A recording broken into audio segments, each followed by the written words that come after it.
आज की इस वीडियो में हम कक्षा 10 के गणित में पूरे चैप्टर के इंपॉर्टेंट क्वेश्चन को देखने वाले हैं।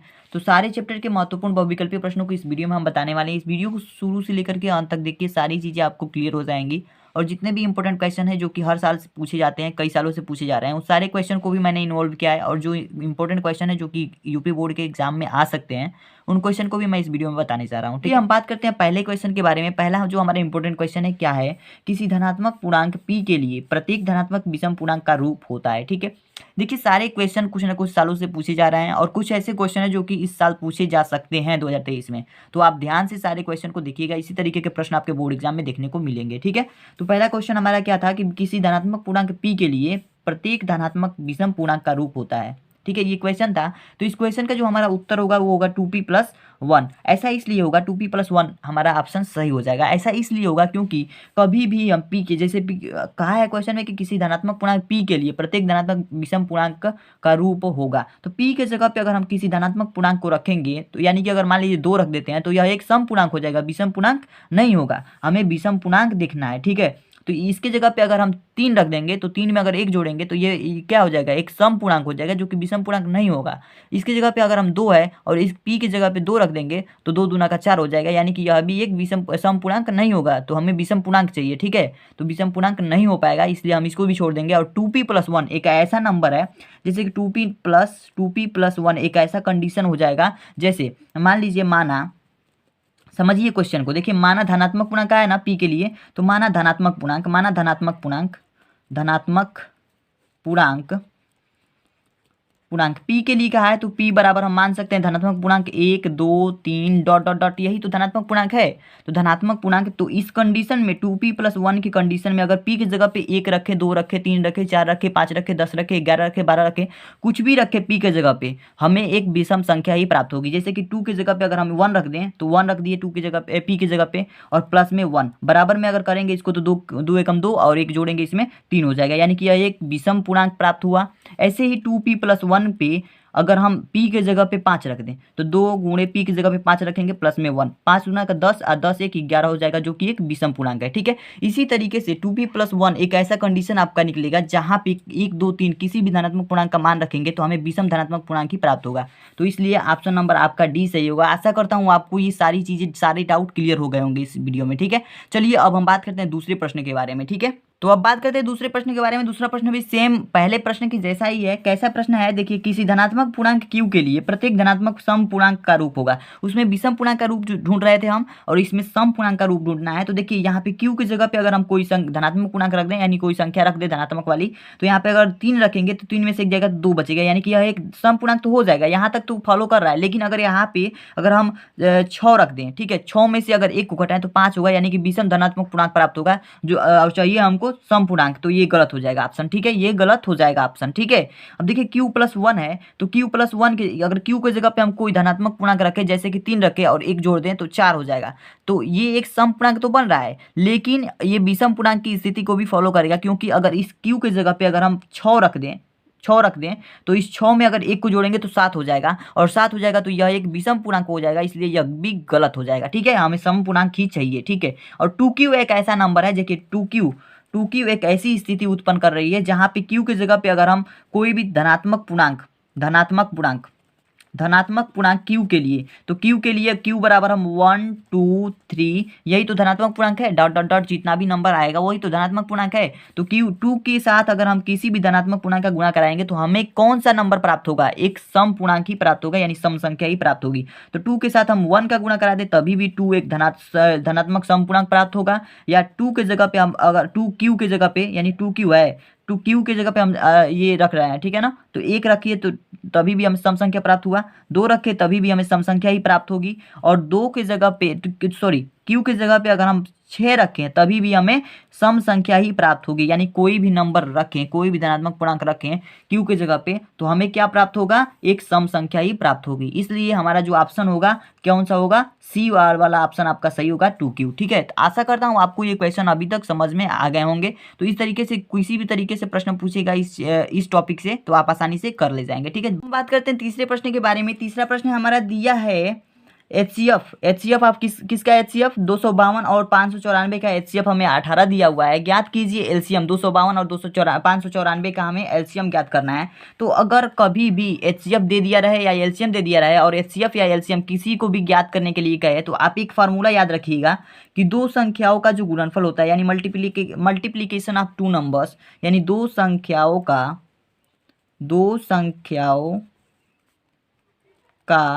गुणनफल, दो संख्याओं का जो गुणनफल होता है वो किसके बराबर होता है? लस गुणे मस के बराबर होता है। लस गुणे मस के बराबर होता है। ठीक है, देखिए लस किसे कहते हैं? एलसीएम को कहते हैं। मस किसे कहते हैं? एचसीएफ को कहते हैं। ठीक है, तो इतनी चीजें आपको क्लियर होनी चाहिए। ये सूत्र आपको तैयार होना चाहिए, ये सूत्र आपको तैयार होना चाहिए। ठीक है, इससे हम देखिए कैसे निकालेंगे इसको, इस प्रश्न को कैसे हल करेंगे। देखिए हमें निकालना क्या है? एलसीएम निकालना है 252 और 594 का। ठीक है, तो एलसीएम निकालना है तो इस लसा को हम पक्षांतर करेंगे, इस मसा को हम इधर कर देंगे तो यहाँ पे लसा बच जाएगा, यानी लसा बराबर हमें पता चल जाएगा। तो ये यहाँ पे है हमारा दो संख्याओं का गुणनफल, दो संख्याओं का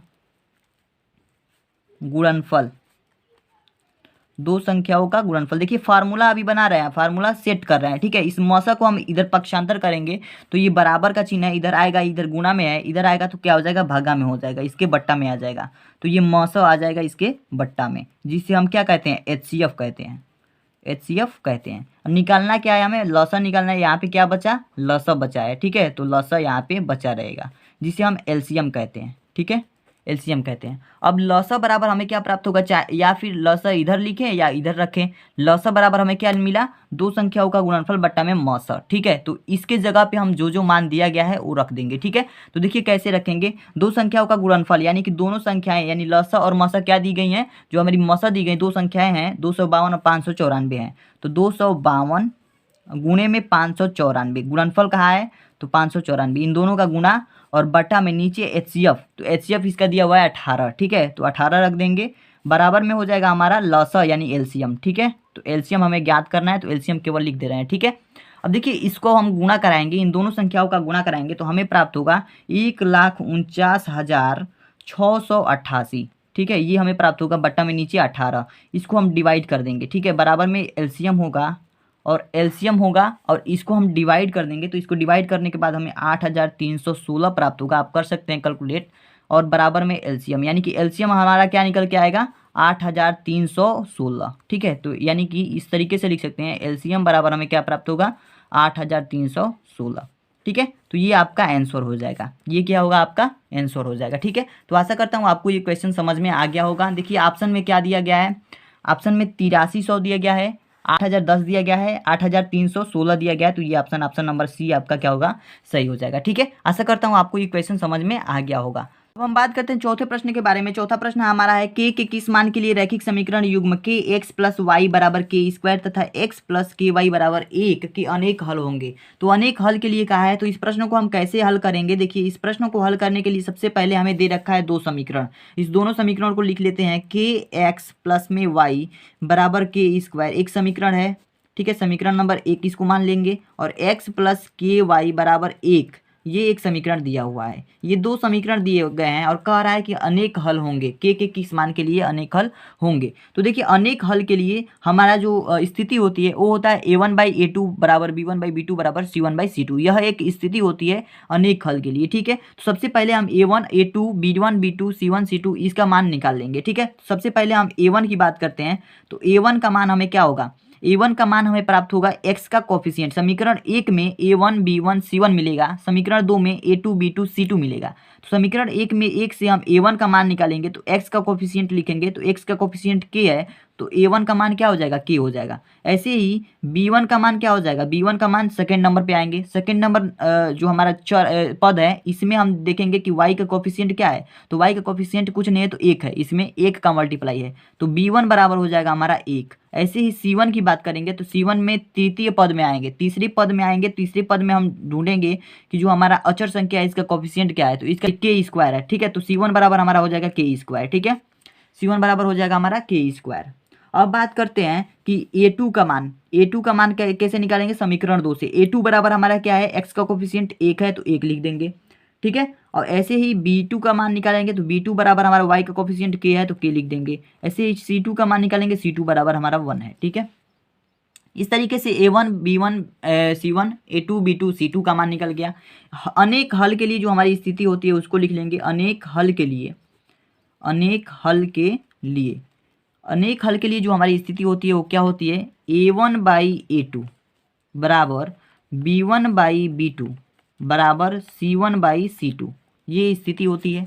अब इसके आगे कैसे हल करेंगे, देखिए A1 की जगह पे हम A1 का मान रखेंगे, K का मान रख के K रख देंगे। A2 की जगह पे हम 1 रखेंगे, बराबर में B1 की जगह पे 1 रखेंगे, बट्टा में B2 की जगह पे K रखेंगे और C1 की जगह पे K स्क्वायर और बट्टा में C2 की जगह पे 1 रखेंगे, ये इसका मान है। अब देखिए इस दो पद को लेकर के हम इसको हल करते हैं। दो को लेकर के हल करेंगे, K का K में गुणा कराएंगे K स्क्वायर हो जाएगा, बराबर में 1 का गुणा 1 में कराएंगे 1 हो जाएगा, ठीक है। अब देखिए K स्क्वायर है तो K बराबर इधर हो जाएगा रूट में 1। और रूट में 1 का मान आपको पता ही होगा कि रूट में 1 का मान 1 ही होता है। और रूट जब लगता है किसी भी नंबर पर और जब रूट को हटाते हैं तो ये प्लस माइनस के साथ बाहर निकलता है, ठीक है। तो प्लस माइनस 1 हो जाएगा, तो K बराबर प्लस माइनस 101 हो जाएगा, ठीक है। तो ये हो जाएगा आपका आंसर। इस प्रश्न का आंसर जो होगा हो जाएगा प्लस माइनस 1 हो जाएगा। तो आशा करता हूँ ये प्रश्न भी आपको समझ में आ गया होगा। तो ऑप्शन नंबर 1 आप देख पा रहे हैं कि प्लस माइनस 1 दिया है, तो ये ऑप्शन आपका सही हो जाएगा, ठीक है। करने वाले हैं 5वें नंबर क्वेश्चन के बारे में। 5वां नंबर क्वेश्चन हमारा है, दो संख्याओं का योगफल 19 है तथा उनका अंतर 7 है तो संख्याएं होंगी। दो संख्याओं का योगफल हमें 19 दिया हुआ है, अंतर हमें 7 दिया हुआ है, लेकिन वो दोनों संख्याएं दी नहीं गई हैं। तो दोनों संख्याओं को हम सबसे पहले मान लेंगे। देखिए इस प्रश्न को हम हल कैसे करेंगे, सिंपल सा तरीका आपको बताएंगे जो कि आसान भाषा में आप समझ जाएंगे, ठीक है। लिखेंगे माना दो संख्याएं, माना दो संख्याएं, उन संख्याओं को हम मान लेंगे, ठीक है। दोनों संख्याओं को मान लेंगे। तो माना दो संख्याएं x तथा y हैं, x तथा y हैं, तो दोनों का योग कह रहा है, दोनों का योगफल यानी कि x और y को अगर हम जोड़ रहे हैं तो 19 मिल रहा है। इसको हम समीकरण 1 मान लेंगे। और दोनों संख्याओं का अंतर यानी कि घटाना, तो दोनों संख्याओं का घटाना अंतर हमें क्या मिल रहा है, 7 प्राप्त हो रहा है। ये समीकरण 2 बन जाएगा, ठीक है। समीकरण 1 और समीकरण 2 बन गया। अब हमें क्या करना है, उन संख्याओं को ज्ञात करना है। तो संख्या x और y का हमें मान ज्ञात करना है। तो हम यहाँ पे क्या कर सकते हैं, इन दोनों को हम जोड़ सकते हैं, ठीक है। इसको हम जब जोड़ेंगे तो इस तरीके से अगर हम इस समीकरण 1 और समीकरण 2 को जोड़ देंगे तब हम यहाँ पे पाएंगे कि y और माइनस y कट जाएंगे और x और x 2x हो जाएगा। और 2x बराबर हमारा जो निकलेगा 19 में 7 जोड़ देंगे तो ये हमारा 26 हो जाएगा। इस तरीके से मान निकल के आएगा। 2x बराबर 26 है तो यहाँ पे हम x की वैल्यू भी याद कर सकते हैं। देखिए अगर हमें प्राप्त हो गया है कि 2x बराबर में 26, तो हम x बराबर निकाल सकते हैं 26 बट्टा में 2। ये 2 हमारा इधर मल्टीप्लाई में था, इधर आके डिवाइड में हो गया। तो x बराबर हम आसानी से लिख सकते हैं 13, ठीक है। तो x का मान हमें क्या प्राप्त हो गया, 13 प्राप्त हो गया। जब x का मान हमें निकल गया तो x का मान हम समीकरण 1 या समीकरण 2 किसी में भी रखेंगे तो हमें y का मान प्राप्त हो जाएगा। तो लिखेंगे समीकरण 1 में x का मान रखने पर, x का मान रखने पर समीकरण 1 हमारा क्या है, समीकरण 1 हमारा है x प्लस वाई बराबर में 19, ठीक है। अभी यहाँ पे ये नहीं समझना है कि y कट गया तो हम इसको नहीं लिखेंगे, लिखना है क्योंकि समीकरण हमारा तो ये था ना कि x प्लस वाई बराबर 19, तो x प्लस वाई बराबर 19 लिख दिया हमने। समीकरण 1 में x का मान हम रखेंगे तो x की जगह पे हम क्या रख देंगे, 13 रख देंगे। तो x की जगह पे हम 13 रखेंगे प्लस में y बराबर हमारा 19 है, ठीक है। तो इस तरीके से जब y का मान निकालेंगे तो y बराबर हमारा हो जाएगा 19 और ये 13 इधर प्लस में था तो इधर आके माइनस में हो जाएगा, ठीक है, माइनस का 13। तो यानी कि y का मान जब हम निकालेंगे तो y बराबर हमें प्राप्त होगा 19 में से 13 जाएगा तो क्या बचेगा, 6 बचेगा। 13 6 19 होता है, तो 19 में से 13 जाएगा तो क्या बचेगा, 6 बचेगा।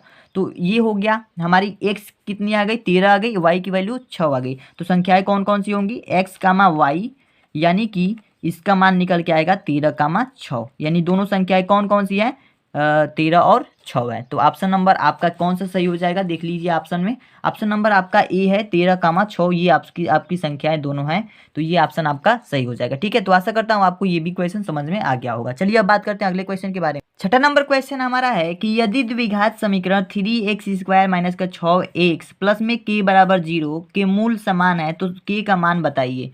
एक द्विघात समीकरण हमारा 3x square minus 6x plus के बराबर 0 दिया हुआ है। तो द्विघात समीकरण को सबसे पहले हम लिख लेंगे 3x स्क्वायर माइनस का 6x प्लस में के इज इक्वल 0 दिया हुआ है जिसके मूल समान है, तो के का मान ज्ञात करना है। सबसे पहले हम इसमें ए बी और सी का मान ज्ञात कर लेंगे, ठीक है। उसके बाद से हम विविधकर का सूत्र लगा देंगे, ठीक है। सबसे पहले हम ए बी और सी का मान निकालेंगे। तो ए का मान क्या होता है, एक्स स्क्वायर का जो हमारा कॉफिशिएंट होता है वही ए का मान होता है। तो ए बराबर हमें एक्स स्क्वायर का कॉफिशिएंट क्या है, 3 है, तो ए बराबर हमें 3 प्राप्त हो गया।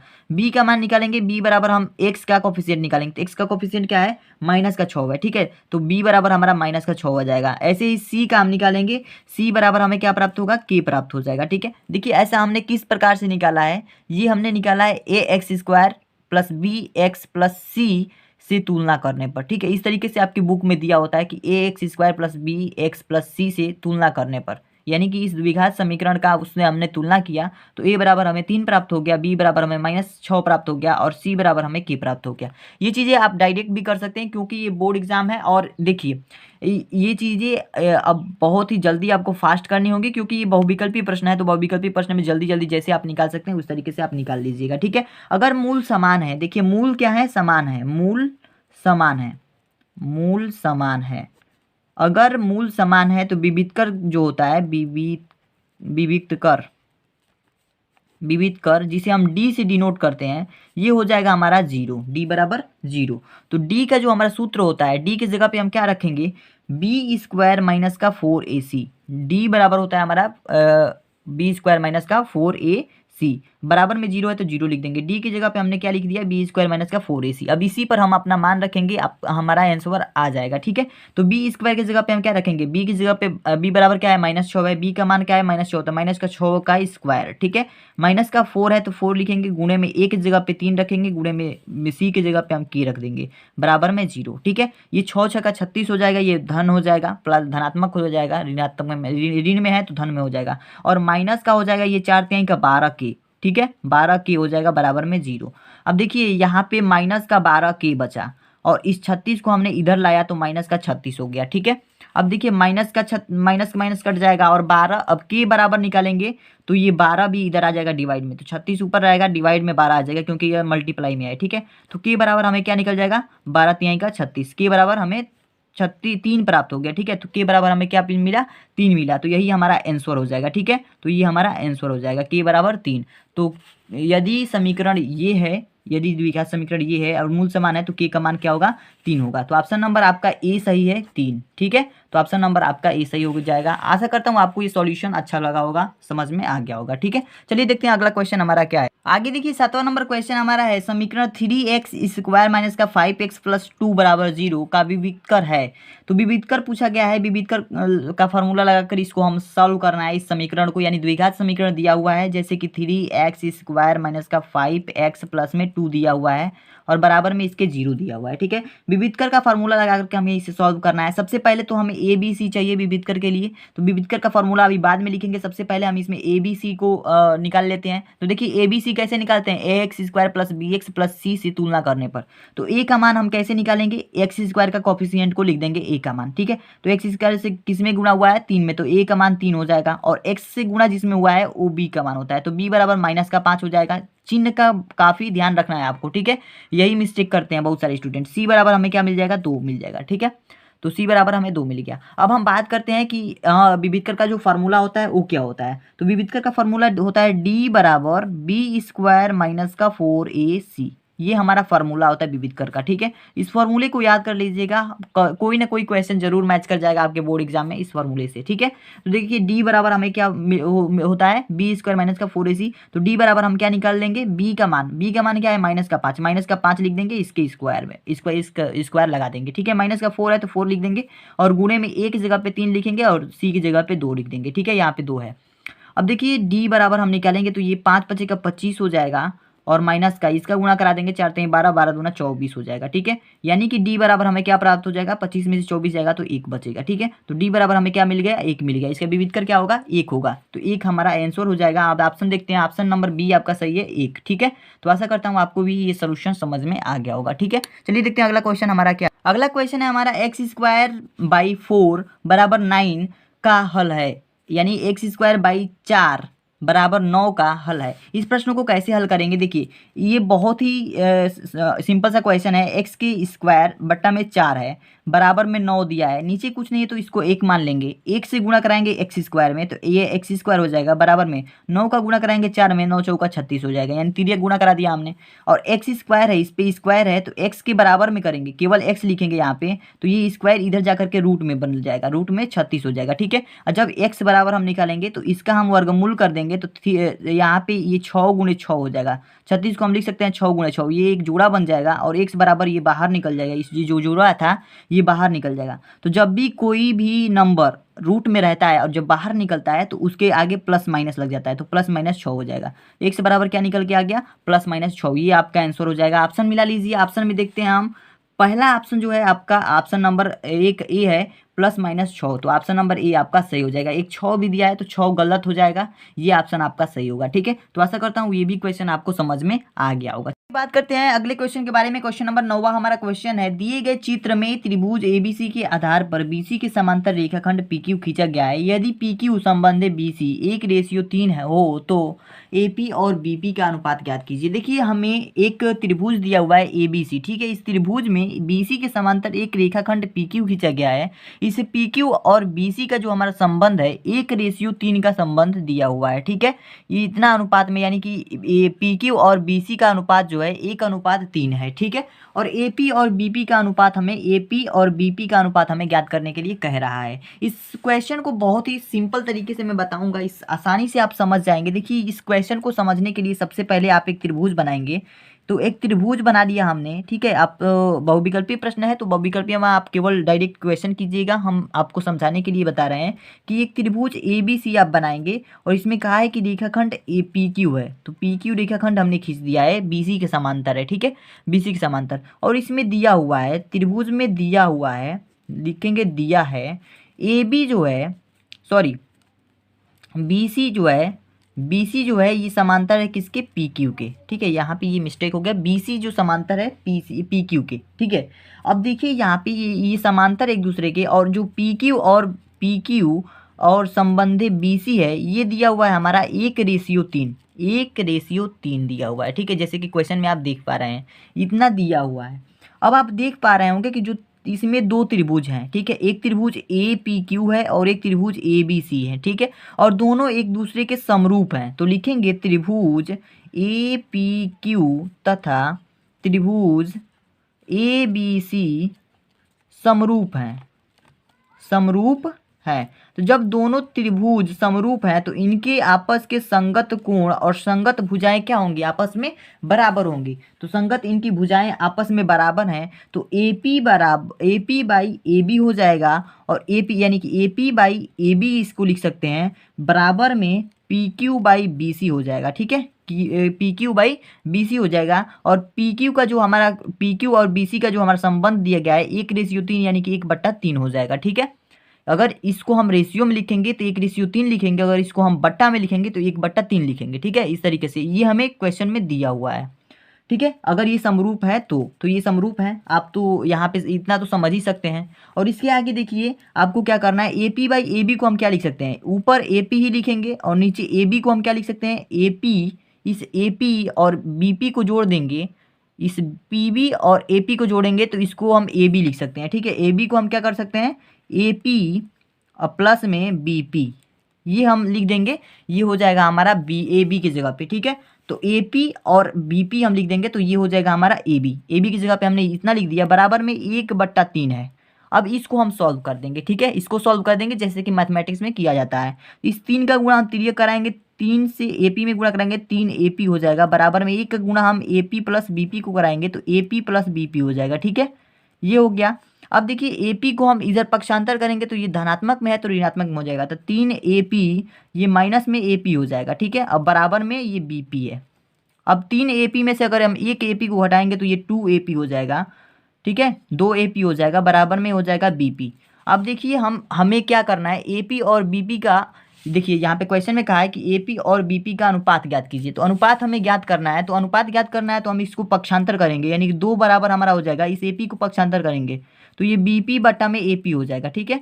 और नीचे कुछ नहीं है तो इसके नीचे 1 हो जाएगा, यानी कि BP बट्टा में AP बराबर हमें 2/1 मिला, यानी कि इसका मतलब ये हुआ कि BP अनुपात AP बराबर हो जाएगा 2:1। ठीक है, इसी को हम घुमा करके लिख दें AP अनुपात BP बराबर क्या हो जाएगा 1:2। इसको हमने घुमाया है तो इसको भी हमने घुमा दिया।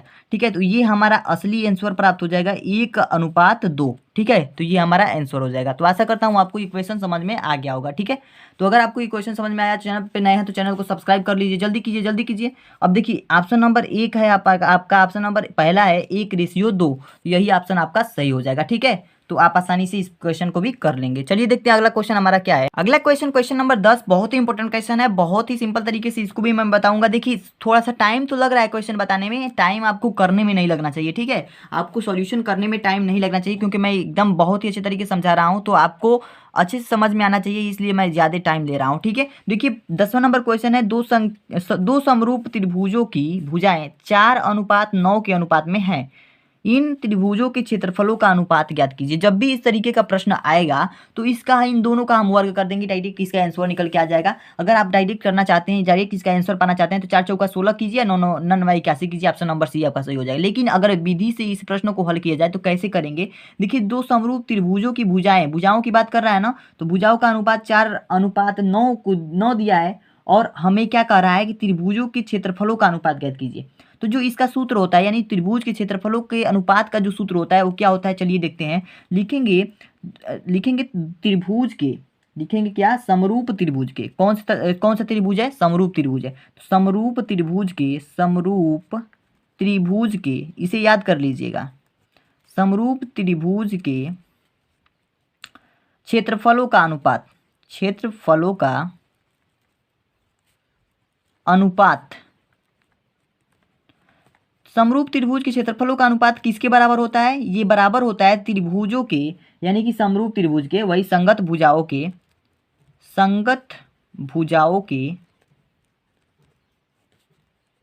वर्ग के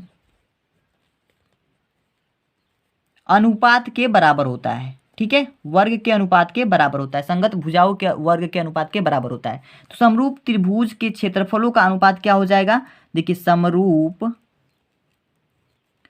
त्रिभुज के, लिख कर रहे हैं क्योंकि लिखना बहुत जरूरी है। क्षेत्रफलों, अगर इस तरीके का प्रश्न अगर वर्णनात्मक प्रश्नों में पूछ लिया जाए तो आप आसानी से इस तरीके से ही लिखेंगे। ठीक है, का अनुपात बराबर, अनुपात इसका कितना दिया हुआ है? दो संगत भुजाओं के वर्ग के अनुपात के बराबर। तो दो संगत भुजाएं क्या है? 4:9 के रूप में दी गई है, यानी कि 4/9 इसको हम लिख सकते हैं, और इसके वर्ग के अनुपात के बराबर होता है, तो इसका वर्ग कर देंगे। ठीक है, तो इसका वर्ग करेंगे तो हमारा क्या हो जाएगा, 4 चौका 16 हो जाएगा, और बट्टा में नीचे 9 9 81 हो जाएगा। तो ये हो गया हमारा आंसर। अब इसको हम अगर अनुपात में लिखना चाहें तो 16:81 लिख सकते हैं इस तरह से। तो यही हमारा आंसर हो जाएगा। आसानी तरीके से आपको समझ में आ गया होगा, बिल्कुल सिंपल सा क्वेश्चन था, तो ऑप्शन नंबर सी आपका सही हो जाएगा। ठीक है, चलिए बात करते हैं अगले क्वेश्चन के बारे में। अगला क्वेश्चन हमारा क्या है, बात करते हैं 11 नंबर क्वेश्चन के बारे में। 11 नंबर क्वेश्चन हमारा क्या है, दो समरूप त्रिभुजों के परिमाप क्रमशः 40 सेंटीमीटर तथा 60 सेंटीमीटर है। इनके क्षेत्रफलों में अनुपात ज्ञात कीजिए। इनके क्षेत्रफलों में अनुपात ज्ञात कीजिए। देखिए इनके क्षेत्रफलों में अनुपात ज्ञात करना है, और इसके परिमाप दिए गए हैं। तो जब तक हमको पता है कि जब तक भुजा नहीं होगी, अभी हमने पहले क्वेश्चन किया इसके पहले वाला, उसमें हमने क्या किया कि भुजा का स्क्वायर कर दिया, तो उसका जो क्षेत्रफलों का अनुपात था वो निकल गया आसानी से दो समरूप त्रिभुजों का। तो दो समरूप त्रिभुजों के लिए हमें भुजाओं की जरूरत पड़ेगी। संगत भुजाओं का अगर वर्ग कर देंगे तो हमारा क्षेत्रफलों का अनुपात ज्ञात हो जाएगा। लेकिन इसमें परिमाप दिया गया है, तो परिमाप से अब हम भुजा निकालेंगे, और भुजा निकालने के बाद उसका हम वर्ग कर देंगे, तो हमारा आंसर प्राप्त हो जाएगा। तो चलिए हम इसको हल कैसे करेंगे देखते हैं। देखिए दो समरूप त्रिभुजों के परिमाप क्रमशः कितना दिए हैं, 40 सेंटीमीटर और 60 सेंटीमीटर। तो हमारा जो एक त्रिभुज का परिमाप बटा में दूसरे त्रिभुज का परिमाप होता है, एक त्रिभुज की भुजा बराबर दूसरे त्रिभुज की भुजा के बराबर होता है। देखिए जैसे लिखेंगे, एक त्रिभुज का परिमाप बटा में दूसरे त्रिभुज का परिमाप, दूसरे त्रिभुज का परिमाप बराबर होता है एक त्रिभुज की भुजा,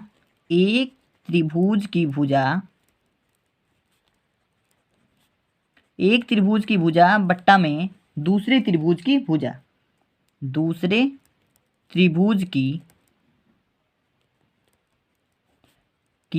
भुजा। तो इस तरह का एक सूत्र होता है, यानी एक त्रिभुज का परिमाप बट्टा दूसरे त्रिभुज का परिमाप बराबर होता है एक त्रिभुज की भुजा बट्टा दूसरे त्रिभुज की भुजा। तो देखिए परिमाप हमें दिया हुआ है और ये हमें नहीं दिया हुआ है, तो एक इसको हम पहले परिमाप की जगह पे हम लिख लेंगे। एक त्रिभुज का परिमाप कितना दिया है 40 दिया है और दूसरे त्रिभुज का परिमाप 60 दिया है 60 सेंटीमीटर। बराबर में ये है एक त्रिभुज की भुजा बट्टा में दूसरे त्रिभुज की भुजा। तो यहाँ पे देख सकते हैं आप कि यहाँ पे 40/60 आ गया, जिसे हम काट करके हम कितना लिख सकते हैं 2/3 लिख सकते हैं, यानी कि 2/3 लिख सकते हैं। इसको काटेंगे तो 2/3 लिख सकते हैं। एक त्रिभुज की भुजा और दूसरे त्रिभुज की भुजा, यानी कि हमें भुजा मिल गई है। अब हम क्या करेंगे कि क्षेत्रफलों का अनुपात आसानी से निकाल लेंगे। क्षेत्रफलों का अनुपात निकालने के लिए हम क्या करेंगे, संगत भुजाओं का वर्ग का अनुपात कर देंगे। ठीक है, तो लिखेंगे हम क्षेत्रफलों का, लिखेंगे दो समरूप। अब वही सिस्टम लगाएंगे। देखिए यहाँ पे हमें भुजा प्राप्त हो गई है, भुजा मिल गई है। अब हम दो समरूप त्रिभुजों के क्षेत्रफल निकालेंगे। तो क्या करेंगे, दो समरूप त्रिभुजों के क्षेत्रफलों का अनुपात बराबर हो जाएगा हमारा संगत भुजा के वर्ग का अनुपात। तो अब इसका हल लिखेंगे नीचे, दो समरूप त्रिभुजों, ये सारी चीज़ें लिखनी होती है वर्णात्मक प्रश्नों में। अगर आप बहुविकल्पी कर रहे हैं तो इतनी चीज़ें नहीं लिखेंगे तो भी चलेगा, कि क्षेत्रफलों का अनुपात। जब इसका अनुपात निकालेंगे तो बराबर दो संगत भुजाओं के वर्ग का अनुपात। तो संगत भुजाएं क्या है 2/3 है, तो 2/3 लिखेंगे, इसका वर्ग कर देंगे, इसके वर्ग का अनुपात। ठीक है, तो इसका वर्ग करेंगे, 2 का वर्ग हो जाएगा 4 बट्टा में 3 का वर्ग हो जाएगा 3 3 का 9। ये आपका आंसर हो जाएगा, जिसे हम अगर अनुपात के रूप में लिखें तो 4:9 भी लिख सकते हैं। तो ये हो जाएगा आपका आंसर। आशा करता हूँ आपको ये क्वेश्चन समझ में आ गया होगा। तो ऑप्शन देख सकते हैं, आपका ऑप्शन नंबर ए है 4:9, तो यही ऑप्शन आपका सही हो जाएगा। ठीक है, तो आशा करता हूँ आपको ये क्वेश्चन समझ में आ गया होगा बहुत ही अच्छे तरीके से। तो स्क्रीनशॉट कर सकते हैं इस प्रश्न का। तो चलिए देखते हैं अगला क्वेश्चन हमारा क्या है। अब बात करते हैं अगले प्रश्न के बारे में। अगला प्रश्न 12 नंबर क्वेश्चन हमारा है, बिंदु 5,0 और -12,0 के बीच की दूरी है। इसके बीच की दूरी निर्देशांक ज्यामिति का ये काफी इंपॉर्टेंट क्वेश्चन है। इस क्वेश्चन को बिल्कुल भी मिस मत कीजिएगा। इस क्वेश्चन का सॉल्यूशन बहुत ही अच्छे तरीके से समझिएगा। देखिए हल करेंगे इस प्रश्न को। बीच की दूरी वाले प्रश्न आ जाते हैं जिसका लिए एक फॉर्मूला होता है, उस फॉर्मूले को भी इस वीडियो में हम बताने वाले हैं। ठीक है, देखिए यहाँ पे बिंदु कौन कौन सी दी गई हैं, 5,0 एक बिंदु दी गई है और एक -12,0 दिया हुआ है। ठीक है, और इसके बीच की दूरी हमें बतानी है। ठीक है, इसके बीच की दूरी हमें बतानी है कि कितनी है। तो बीच की दूरी के लिए जो फार्मूला होता है, डी बराबर होता है हमारा रूट में x1 माइनस x2 का होल स्क्वायर प्लस में y1 माइनस y2 का होल स्क्वायर। ठीक है, ये फार्मूला होता है हमारा बीच की दूरी का। ठीक है, तो बीच की दूरी के लिए डी बराबर रूट में x1 माइनस x2 का होल स्क्वायर प्लस में y1 माइनस y2 का होल स्क्वायर, इस तरीके का फार्मूला लगता है। अब बात करते हैं x1 x2 y1 y2 क्या कौन कौन है। तो ये हमारा x1 होता है पहला और ये x2 होता है पहला, इसमें का दूसरा होता है y1 और इसमें का दूसरा होता है y2। ठीक है, ये चीज़ें आपको समझ में आ गई कि कौन x1 है, कौन x2 है, कौन y1 है, कौन y2 है। ठीक है, अब इस फॉर्मूले में रख देंगे इसको। d बराबर हमारा होगा, x1 की जगह पे क्या रखेंगे आप बताइए। x1 की जगह पे हम रखेंगे 5, तो 5 रख दिया हमने। माइनस x2 की जगह पे क्या रखेंगे, x2 की जगह पे -12 रखेंगे। और जब -12 रखेंगे तो माइनस एक ऑलरेडी है तो ये +12 हो जाएगा। ठीक है, तो इस +12 का होल स्क्वायर प्लस में y1 की जगह पे क्या रखेंगे, y1 की जगह पे 0 है तो इसकी जगह पे 0 रखेंगे। माइनस y2 की जगह पे क्या है, इसमें भी 0 है तो 0 रखेंगे, इसका होल स्क्वायर। ठीक है, d बराबर जब निकालेंगे तो इसके रूट में रखेंगे तो ये हमारा तो ऑलरेडी 0 हो जाएगा पहले ही। और 5 और 12 क्या हो जाएगा, 12 और 5 17 हो जाएगा। ठीक है, 17 का होल स्क्वायर हो जाएगा और प्लस में ये तो हमारा 0 हो गया। अब देखिए d बराबर जब निकालेंगे तो ये रूट में 17 का होल स्क्वायर, 17 का स्क्वायर दिखाई देगा। अब देखिए इस स्क्वायर से ये रूट कट जाएगा, d बराबर हमारा जो निकलेगा आंसर वो होगा 17। ठीक है, तो केवल 17 आपका आंसर हो जाएगा। ठीक है, आशा करता हूँ आपको ये क्वेश्चन समझ में आ गया होगा। केवल 17 आपका आंसर हो जाएगा। ऑप्शन नंबर देख सकते हैं, ऑप्शन नंबर डी है हमारा 17। तो ये क्वेश्चन आपका, ये ऑप्शन आपका सही हो जाएगा और ये क्वेश्चन का आंसर हो जाएगा। ठीक है, बात करते हैं अगले क्वेश्चन के बारे में। 13 नंबर क्वेश्चन हमारा क्या है, बात करते हैं 13 नंबर क्वेश्चन के बारे में। 13 नंबर क्वेश्चन आप आसानी से इसी तरीके से आप एक कंसेप्ट याद करके कर सकते हैं। नोट लिख देते हैं हम यहाँ पे, नोट लिख देते हैं 13 नंबर क्वेश्चन के लिए। आप देखिए, तो क्वेश्चन हमारा बिंदु -3, 4 की एक्स अक्ष से दूरी है। इस तरीके का कभी भी प्रश्न आएगा तो देखिए, एक्स अक्ष की जो दूरी होती है ना, एक्स अक्ष से दूरी जो होती है वो बराबर होती है बिंदु वाई के निर्देशांक से। तो ये बिंदु वाई का निर्देशांक क्या है, 4 है। तो बिंदु वाई का निर्देशांक 4 है, तो ऑप्शन आपका क्या हो जाएगा, 4 सही हो जाएगा। तो लिखिए, इस नोट में लिख देते हैं, इसको तैयार कर लीजिएगा कि बिंदु एक्स अक्ष से, बिंदु एक्स अक्ष से दूरी बराबर होती है बिंदु वाई का निर्देशांक, वाई का निर्देशांक। ये निर्देश आप याद रख लीजिएगा, ये आपका जो है ये नोट है, ये आप याद रख लीजिएगा कि बिंदु एक्स से दूरी जो होती है बिंदु वाई का निर्देशांक होता है। ठीक है, तो एक्स अक्ष से दूरी यहाँ पे क्या होगी, वाई का निर्देशांक होगा। वाई का निर्देशांक 4 है, तो ऑप्शन नंबर आपका सी सही हो जाएगा, 4। 14 नंबर क्वेश्चन हमारा, के का मान निम्न में से है यदि बिंदु ए का जो हमारा निर्देशांक है 2, 3 और बी का निर्देशांक 4, के और सी का निर्देशांक 6, 3 संरेखीय है। अगर तीनों संरेखीय हैं तो इसका मान सिंपल सा है कि 0 हो जाएगा। ठीक है, जब तीनों बिंदु संरेखीय होते हैं तो इसलिए इससे बनने वाले जो त्रिभुज होती है उसका जो क्षेत्रफल होता है 0 हो जाता है। तो इसीलिए इसका आंसर जो होगा 0 हो जाएगा। ठीक है, तो इसका आंसर 0 हो जाएगा। इसको जांच करने के लिए भी आपको एक सूत्र बता दे रहे हैं, एक तरीका बता दे रहे हैं। देखिए, आप कर भी लेंगे। देखिए, सूत्र एक होता है कि त्रिभुज का जो क्षेत्रफल होता है ना, त्रिभुज का क्षेत्रफल, जो त्रिभुज का क्षेत्रफल होता है उसका फार्मूला होता है 1/2, और यहाँ पे हमारा x1 आ जाता है ब्रैकेट में y2 - y3, और फिर से प्लस में x2, y3 - y1, और प्लस में x3, और ब्रैकेट में y1 - y2। इस तरीके का एक सूत्र होता है। इस सूत्र पे अगर आप सभी मानों को रखेंगे तो आपका आसानी से इसका आंसर आपको 0 प्राप्त हो जाएगा, क्योंकि ये तीनों बिंदुएं क्या है, संरेखीय हैं। तो त्रिभुज का क्षेत्रफल क्या होगा, 0 प्राप्त होगा। तो देखिए, इसको हम हल करके भी देख लेते हैं। 1/2 है, 1/2 रखेंगे। इस x1 की जगह पे हम 2 रखेंगे, क्योंकि x1 का मान हमारा क्या है, 2 है। ठीक है, आप देख सकते हैं इसमें x1, y1, x2, y2 ये सब चीज़ें आपको पता होनी चाहिए कि कहाँ कहाँ कौन सा मान है। अब इसके जगह पे y2 की जगह पे हम k रखेंगे, प्लस में y3 की जगह पे 3 हो जाएगा हमारा, प्लस में 4, और y3 की जगह पे -3, और y1 की जगह पे -3 हो जाएगा, प्लस में 6, और फिर से x3 की जगह पे 6 रखेंगे, y1 की जगह पे हमारा 3 हो जाएगा माइनस का, y2 की जगह पे हमारा k हो जाएगा, और इसको हम ब्रैकेट में बंद कर देंगे, बराबर में हमें 0 प्राप्त होगा। ठीक है, इसके बराबर में हमें 0 प्राप्त होगा। 3 से 3 कट जाएगा, यहाँ पे ये सारी चीज़ें कट जाएंगी। ठीक है, और घट करके हमें 0 प्राप्त हो जाएगा। ठीक है, अंत में ये 2 से 2 कट जाएगा, और k + 3 और 3 - k, इस तरीके से ये सारी चीज़ें घट करके 0 प्राप्त हो जाएंगी। यानी कि इसको अब जब भी आप सॉल्व करेंगे इसके आगे तो आपको 0 ही मिलेगा। ठीक है, तो आसानी से ये चीज़ें आपको इतनी समझने की जरूरत नहीं है। बस ये समझिए कि अगर ये तीनों बिंदु संरेखीय हैं तो इसका जो क्षेत्रफल होगा इस त्रिभुज का वो 0 हो जाएगा। ठीक है, तो आप इतना समझिए कि जो इसका जो आंसर होगा 0 होगा। ठीक है, बात करते हैं 15 नंबर क्वेश्चन के बारे में। बिल्कुल आसान क्वेश्चन है, त्रिकोणमिति का एक क्वेश्चन है। यदि 3 cot a = 4 तो sec a का मान बताइए। ठीक है, sec a का मान होगा, ऑप्शन दिया गया है यहाँ पे। अब इसको चलिए हम सॉल्व करके इसका ऑप्शन ढूंढते हैं। ठीक है, चलिए हम इसको सॉल्व करेंगे। देखिए, 3 cot a बराबर हमें 4 दिया हुआ है, तो cot a का मान जब निकालेंगे ना तो ये 3 इधर पक्षांतर होकर के 4/3 हो जाएगा। ठीक है, तो cot a बराबर 4/3 हो गया। तो ऊपर वाले cot a के बराबर में कोई भी अगर भिन्नात्मक संख्या रहे तो इसके ऊपर वाले को हम क्या कहते हैं, आधार कहते हैं। ऊपर वाले को आधार, नीचे वाले को लंब कहते हैं। ठीक है, नीचे वाले को लंब कहते हैं। तो एक त्रिभुज हम बनाएंगे, यहाँ पे एक त्रिभुज ड्रॉ करेंगे, और एक त्रिभुज में हम देख पा रहे हैं कि इसका जो आधार है वो 4 है। ये आधार है, 4 है, और यहाँ पे ये लंब है। ठीक है, ये लंब है और ये आधार है। आधार का मान हमें 4 दिया गया है, इसको हम थीटा मान रहे हैं। यहाँ पे 90 डिग्री का एंगल है, ये समकोण त्रिभुज बना रहे हैं।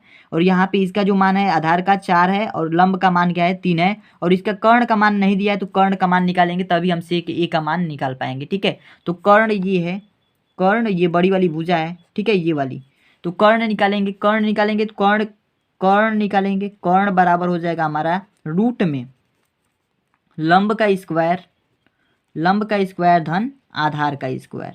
ये फार्मूला आपको पता ही होगा, लंब का स्क्वायर धन आधार का स्क्वायर। तो कर्ण बराबर हो जाएगा हमारा रूट में लंब का स्क्वायर, लंब कितना है 3 है, 3 का स्क्वायर कर देंगे, प्लस में ये हमारा 4 है, 4 का स्क्वायर कर देंगे।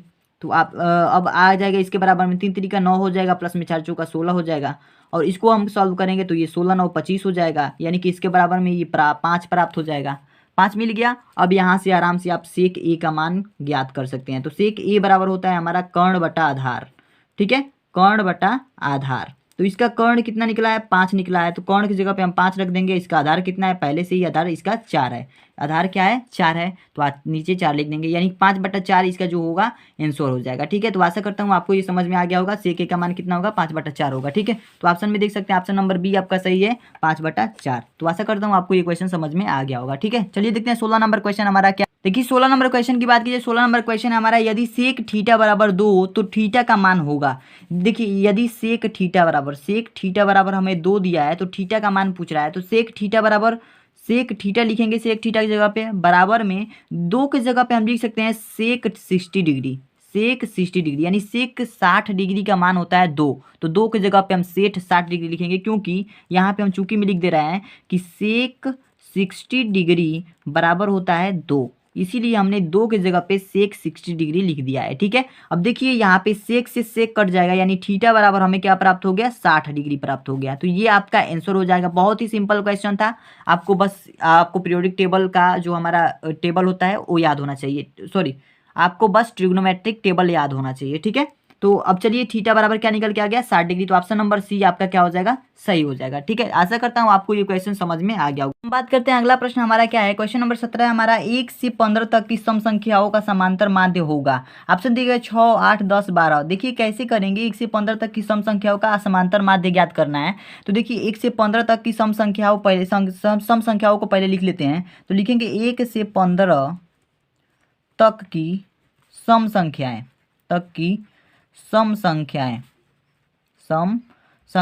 1 से 15 तक सम संख्याएं कौन कौन सी हैं। देखिए पहले तो हो जाएगा 2, उसके बाद से 4, उसके बाद से 6, उसके बाद 8, उसके बाद 10, उसके बाद 12।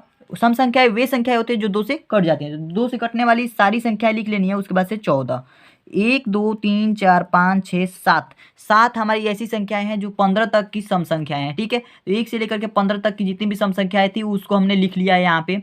देखिए इन सबका समांतर माध्य ज्ञात करना है। तो इन संख्याओं को पहले गिन लेंगे, 1 है 2 3 4 5 6 7 है। तो सबसे पहले ऊपर क्या करते हैं कि ऊपर हम इन संख्याओं को जोड़ देते हैं, नीचे क्या करते हैं इन संख्याओं का जितनी भी संख्याएं हैं उनको लिख देते हैं। ठीक है, तो देखिए हम लिखेंगे ऊपर क्या 2 + 4 + 6 + 8 + 10 + 12 + 14 इस तरीके से जोड़ देंगे। और नीचे क्या करेंगे, नीचे हम 1 2 3 4 5 6 7 संख्या है, तो नीचे 7 से भाग कर देंगे। ठीक है, देखिए इन सबको ऊपर जोड़ेंगे तो हमें प्राप्त होगा ऊपर 56 प्राप्त हो जाएगा। ठीक है, आप जोड़ करके देख सकते हैं। नीचे हमारा 7 है, 7 से काटेंगे ये हो जाएगा 7 × 8 = 56, तो 8 ही इसका आंसर हो जाएगा। आशा करता हूँ आपको ये चीज़ें समझ में आ गई होंगी। बिल्कुल आसान होता है, आपके नंबर फिक्स हो जाएंगे इसमें। ठीक है, तो एक ना एक क्वेश्चन इसमें से आ जाता है। ठीक है, तो 8 ऑप्शन नंबर बी आपका सही हो जाएगा। तो इस तरीके से इस क्वेश्चन को करेंगे। चलिए देखते हैं अगला क्वेश्चन हमारा क्या है। अब देखिए अगला क्वेश्चन हमारा क्या है। अगला क्वेश्चन हमारा है, यदि 27 23 x - 4 x + 4 15 3 और 7 का समांतर माध्य 15 हो तो x का मान ज्ञात कीजिए। x का मान हमें ज्ञात करना है। देखिए समांतर माध्य दिया गया है।